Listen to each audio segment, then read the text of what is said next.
Before the First World War, a Greater Croatia was a very realistic possibility.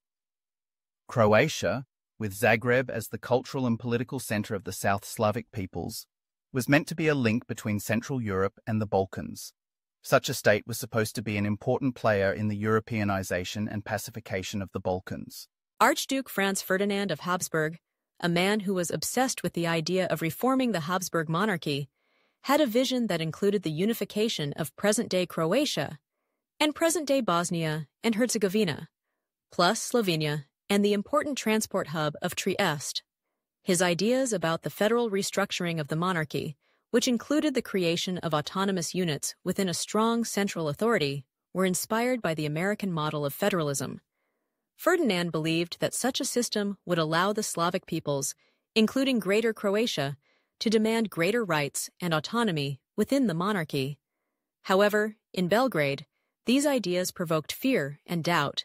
Belgrade was concerned about the possibility of trialism, which, according to Serbian MP in Vienna, Jovan M. Jovanovic, represented a radical solution to the South Slavic question that would undermine Belgrade's ambitions.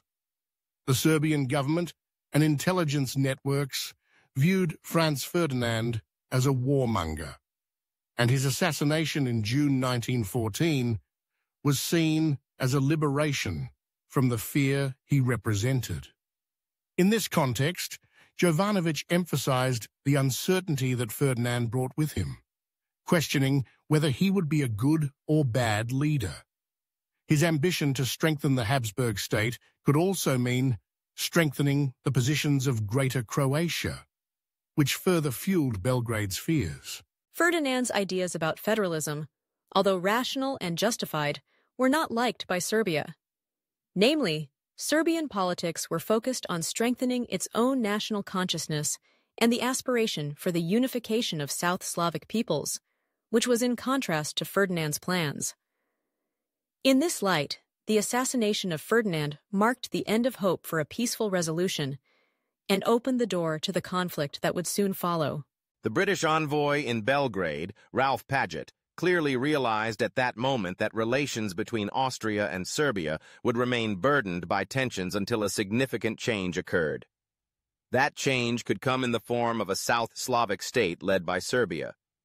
The other option was the absorption of Serbia into a Greater Croatian South Slavic state.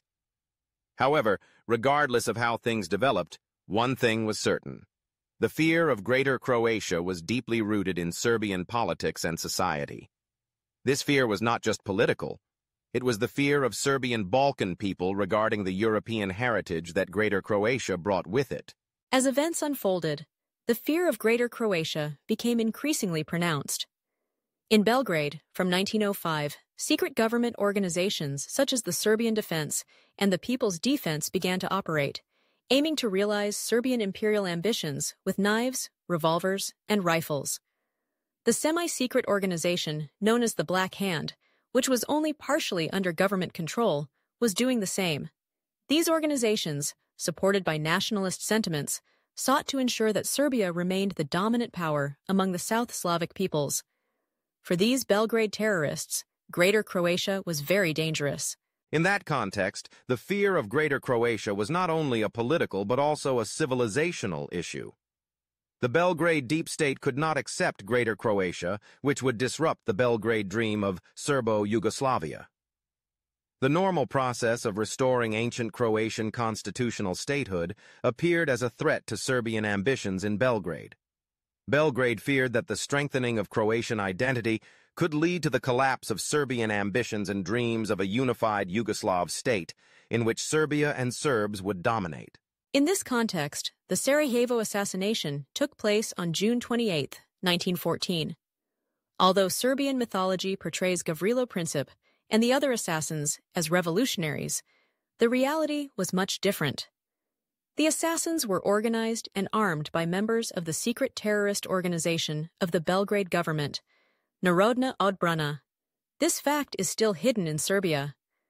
The assassination of Franz Ferdinand was the spark that ignited the European tensions that had been smoldering since 1905. The fear of a Greater Croatia, which was present in Belgrade, suddenly became a reality that shaped the destinies of peoples and nations. The First World War brought destruction, but also changes that shaped the future of the Balkans. In that turbulent period, ideas about a greater Croatia and Serbia's fears of losing dominance became key elements in shaping new political realities.